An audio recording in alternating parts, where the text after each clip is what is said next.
Ati Taballa. dhagaye geen isaan immoo Afaan Arabaatiin Yesuus homaa kan jedhu naaf fidi. Afaan Arabaatiin homaa inni Yeeshuwaan. Waa'ee afaan Arabaa waan nagalchuun qabu waa'ee afaan Kiristoositti haasa'atii jira. Dubbadhu akkuma kaawwan hiikiteet afaan Arabaatiin homaa.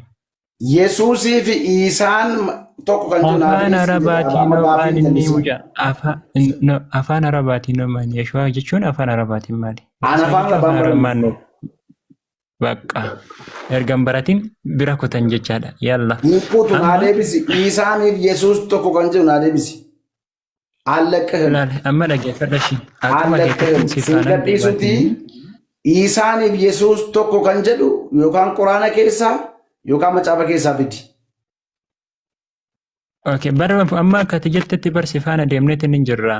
Gaad kan jedhuu fi Egzaabeer kan jedhuu fi Elohim kan jedhuu fi Yahweh kan jedhu garaagaraa jennee sifaana furanneetti ni jirra bara kanatti jechaadha.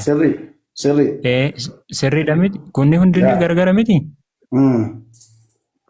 Siina wallahi nama kana qabaatinu.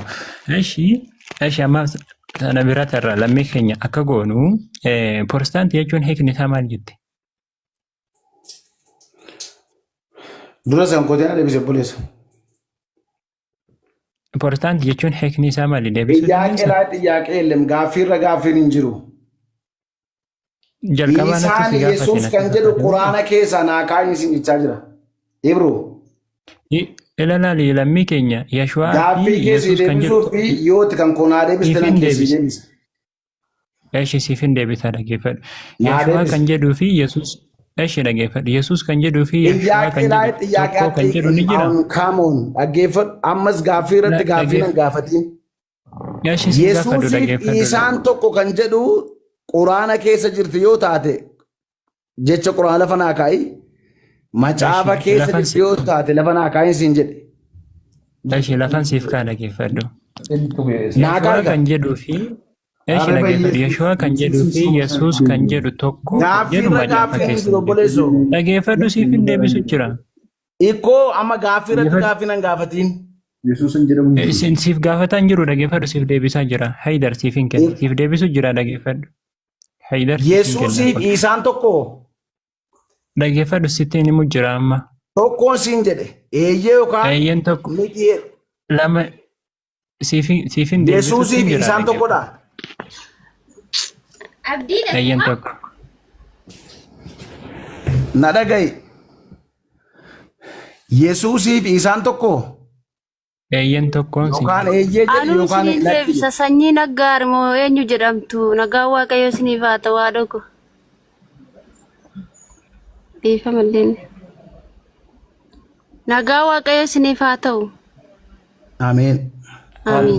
Ameen. Garuu bakka jechuun Isaa jechuun akka warra musliimatti akka afaan Quraana keessatti Isaa jedhama. Akka afaan warra keenyaa kanaan immoo jechuudha. Yesuusin jedhama.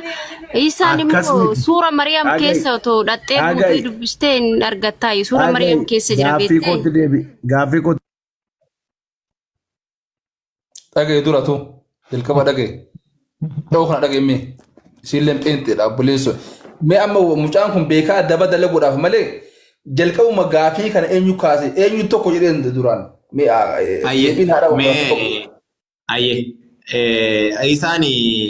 Isaa fi Yesuus tokko kan jedhu gaafataa natti fakkaata. Lakkiin ustaaza jalqabuma eenyutu nuti amma gaaffii as keessa ustaazni ibnu yoomini Isaa fi Yesuus tokko jedhee yoom kaase inni waa'ee Protestaan gaafachuu jira. Hiikkaa ni qaba. Yoo hiikkaa qabaatee yoo hiikkaan isaa garagara ta'e Isaa jecha jedhuun garagara ta'e lakkii kana miti siin jedha. Yookaan immoo yoo hiikkaan isaa tokko ta'e immoo isumaa siin jedha. Naa deebisi. Yesuus jechuun hiikkaa ni qaba. Dhugaasi qabe waan ta'eef. Dhugaasi qabe waan ta'eef.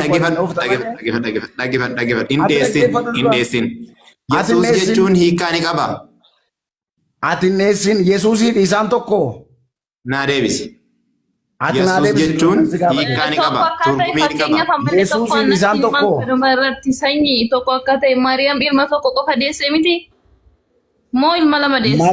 Mareemaas hin wanta gaaf hin taane tokko hin gaafatina yoo. Jibriilis hin beeknu Mareemaas hin beeknu. Abe Maariyaam jedhe Maariyaam ilma tokkoon ala deessee jirti. lama qabdi.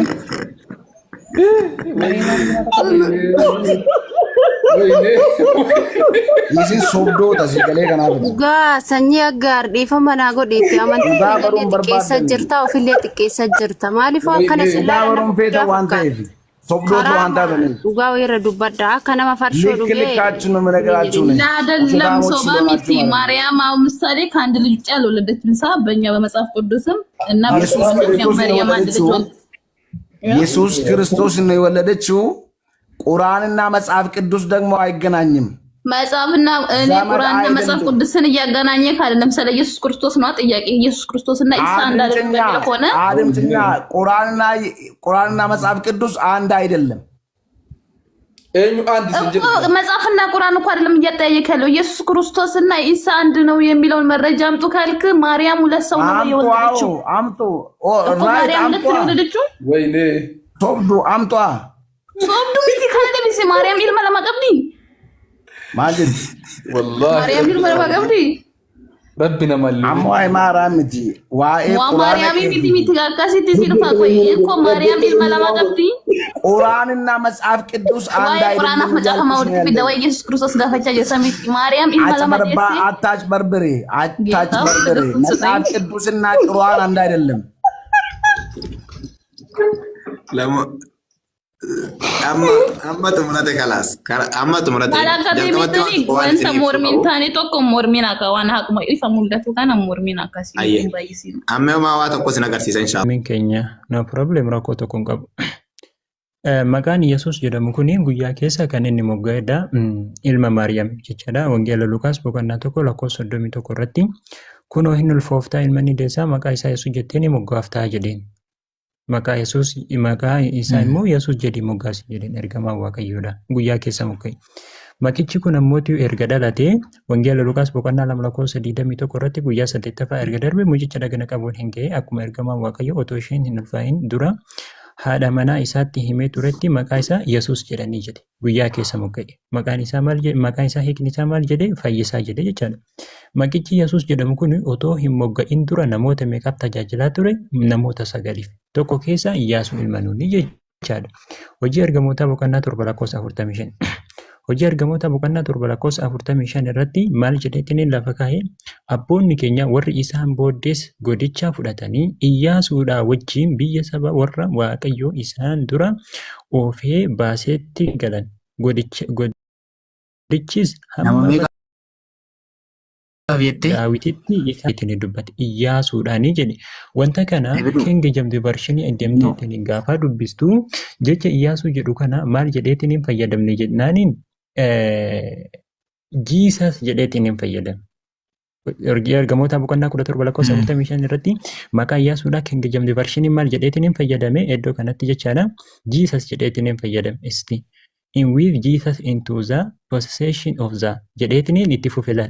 In with Jesus jedheetiin itti fayyadame. Hayyee maqaan Yesuus jedhamu fayyisaa erga jedhame Iyyaasuunis ammoo fayyisaadha. Iyyaasuunis ammoo maqaan isaa hiikni isaa yeroo hiikamu maal ta'a? Fayyisaa ta'a jechaadha. Jechi Jesus jedhamu kuni maqaa Yesuus Kiristoos ammoo kan Ingiliffaa yoo kan ta'u taate gaafa gara afaan Oromootti hiikamu maal ta'a? Yesuus jedhama jechuudha. Kanaaf Iyyaasuu ilma Nuun maqaa isaa Iyyaasuu jedhanii hiikuun suni dogongoraa jechuudha. Yesuus jedhanii hiikuu qaba. Lammaffaa ammoo Iyyaasuun Yesuus jechuun fayyisaadhaa jedhaniitiin macaafa keessatti kan dubbatanii akka macaafatti Isaas raajichaa boqonnaa 43 lakkoofsa 9 hanga 10 irra deemteetiin gaafa dubbistu Waaqayyo abbaan sun bichaan akka fayyisaa ta'e kan inni dubbatudha jechaadha. Isti isiif hin baasaa 43 qosiif hin kenna lammii keenya. Waaqayyo yaa saba naa isin dhugaa baatu kooti. Garbicha ani fuudhes isinuma. Isin akka beektanitti akka amantanitti isa kana kan godhe ani Waaqayyo akka ta'e akka hubattanitti ana dura Waaqayyo kan biraa hin turre ana booddees Waaqayyo kan biraa hin jiraatu jedhe itti fufe ana duwwattu Waaqayyoodha. Ana malee fayyisaan kan biraa hin jiru ani Yesuus hin jenne ana malee fayyisaan kan biraa hin jiru jedhe Waaqayyo mootii Yesuus hin jedhamne. Iddoo tokkotti Waaqayyo Yesuus jedhameetiin hin jiru. Gaaruyyuu Iyyaasuun maqaan isaa Yesuus jedhame Yesuus Kiristoosis guyyaa keessa maqicha kan argate Yesuus jedhame. Waaqayyo ammoo inni bichaan fayyisaa kan ta'e akkamitti ammootiyyuu Yesuus jedhamu dhabe. Abiib itti fufee dhiifama.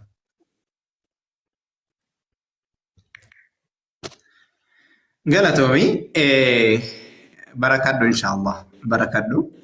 Ani hiika jechuma Yesuus jedhu kana dhabe ani hiikkaadhuma isaa jechuudha. Hiikkaadhuma isaa hiikkaan isaa maali? Fakkeenyaaf Yesuus jechi jedhamu kun hiikkaa miti naan jedhe. Hiikkaa eegan taane maqaa jalqabaas miti. Maqaa jalqabaas miti. Hiikkaa eeguuf immoo Yesuus jedhamu jechi jedhamu kun hiikkaa qabu. Yeeshuwaan hiikkaa qaba. Jiisa isaan hin beeku. Waa'ee jiisas hin beeku. Hiikkaa isaa maal akka ta'e hin beeku. Maaliif jennaan maqaa jijjiiramu kana waan ta'e hin beeku. Yesuus jechi jedhamu kun hiikkaa maaliiti? Afaan maaliiti? Ati ilaa bileen ilaa waan tokko si gaafadhu. Yee. Na gaafadhu. Bileen. Kanaan wal qabsiisi gaafadhu rakkoon qabu. Bishaan ama Ingiliffatti maal jedhama? Bishaan maqaa moo maqaa miti jalqaba? Bishaan bar waan achi fakkeenyaaf watar jedhama Ingiliffatti. Watarii hiikkaa watartuu bishaan jedhama. Hiikkaa watartuu bishaan jedhama. No matter. Gidee ta'u. Rakkoon qabu. Hiikkaa watar jedhamutu bishaan jedhama baabaa. Hiikkaa Yesuus jedhamu kun afaan biyya kamiitii siin jedhee maalirraa hiikamee Yesuus nuu dhufe? Qooyigaa bishaan jechi jedhu maqaa moo maqaa miti? Nama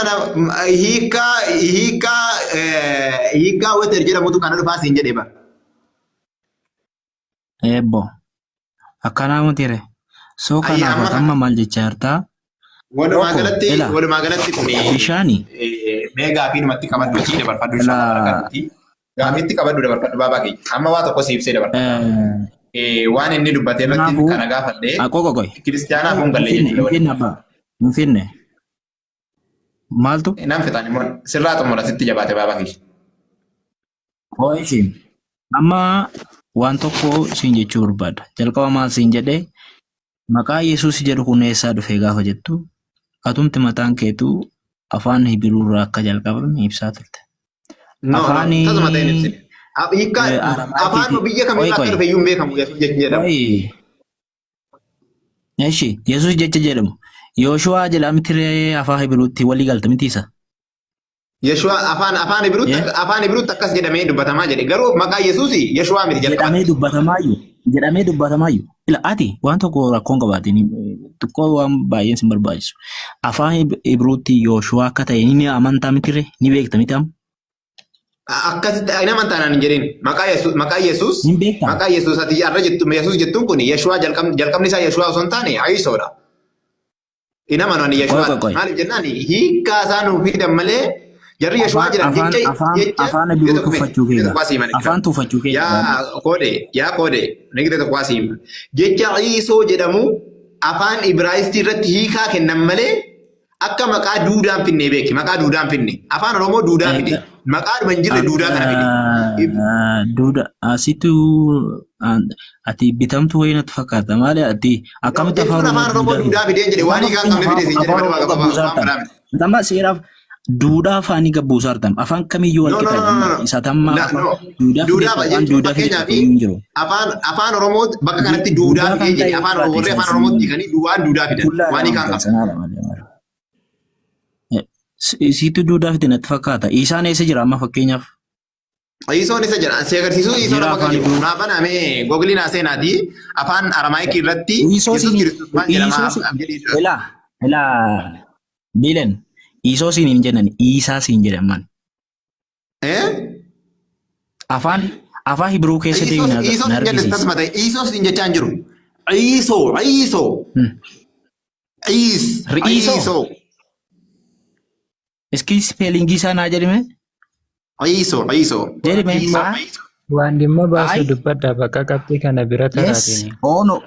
Oodha mitiire? Ila bileen. ISO mitire. Ayi gaariidha. Akkasitti dhufa eeyyen. Qubee barreeffama qubee irratti. Wallahi waan sana immoo yoo gaddoofte ilaalte dubbii dubbatu irratti gide tokko. Dubbii dubbatu irratti Iisaa jedha. Garuu afaan barreeffama irratti Iisoo jedha. Iisoo jedha mitire. Iisaa wajjin walitti fidudha. Yeroo dubbatu dubbii Iisoo jedhu dubbii Iisaa jedhu sana waan tokko waan si ibsuu qabu. Dubbii Iisaa jedhu sana yeroo dubbatu Iisaa jedha. Garuu barreeffama irratti yoo Iisoo jedhaa siin jedhe. Iisoo jedhaa mitiire. Mee Iisaa isa jedhamu sani isa afaan Arabiffaan jedhamu sani mee ati barbaadinaaf iskiriipchoroota isa duraa keessa. Kun jecha tokkodha bar jecha tokkodha fakkeenyaaf anaani namni marzuuqee naan jedha. Marzuuqee naan jedha. Ani marzuuqi garuu marzuuqee naan jedha. Abbaan fedhe marzuuqoo naan jechuu danda'a. Jechi sun hiikkaan isaa waan wal dhabuu miti. Akkasumas jecha maqaan tokkooti. Akka yaaminsa afaanii keessatti gaafa deemu isuma sanatu yookaan jecha o jijjiirrata malee dubbachiiftuutu jijjiirama malee akkamitti dubbataa fuudhanii dubbachiisaa akkamitti fuudhanii yaani intina dubbataa akkamitti qubee dubbataa akkamitti jijjiiran. Ilaa jijjiirame siin jenna ammas wanni jijjiirame siin jiru. Hin jiru. Ayyee Iisa jechi Yesuus jedhu afaan maalii ture? Ilaa fakkeenyaaf amma biraa darbinu amma waan biraa si gaafadha. Mucaatu waan biraa haasa'ee ture jennaan kana irratti si gaafadha. Ayyee afaan kana akka hiikaan qabne bariituma dabarfadhu. Ayyee amma waan biraa si gaafadha baabaa. Sammuu keetti hiikatti kennuu dhabe maaliif itti qaban? Xumureen jira baabaa. Akkasiin jedhe. Qabxii kana bira taraatini waan dhimma biraa. Ilaa waan biraa si gaafadha. Waan tokko walii goonuu rakkoon qabu hin qabu. Anuun gaafatamii isaaf hin seensa rakkoon qabu. Waan tokko walii goonuu waan nu gootu tokko falmii kana keessatti tokko seera wal dhaggeeffannee yeroo keetti yeroo ammoo yeroo kootti wal jala dubbachuun wal qeequun nu barbaachisu. Pilaas dhagmoo afaanii aan deebiftee kaatee sana booda ibsa siif kenna ibsanaaf kennita waliif dubbanna anis immoo mirga gaafachuu qabamoo hin qabu. Hin gaafatta akka ajaa'ibaatti gaafatta qoma dhaattee gaafatta. Hin gaafadha mitiire gaafii lama yoo ati na gaafatte anis immoo laman si gaafadha. Ayyee hin gaafatta rakkoon qabu. Rakkoon qabu siif eeyyama gaafii shanuu siif eeyyama baabaa kiyyan. Am gaafii shanuu siif eeyyama. Wal qixuma wal gaafanna wal qixa seerri. Gaariidha. Yesuus Kiristoosii fi Waaqayyoon hafuura kenneeraami. Yesuus Kiristoosii fi Yesuusiif hafuura kenneera. Hafuura kenneeraafimi? Hafuurri hafuura jireenyaas ta'e hafuura hubannoos kan kenneef Waaqayyoodhaami?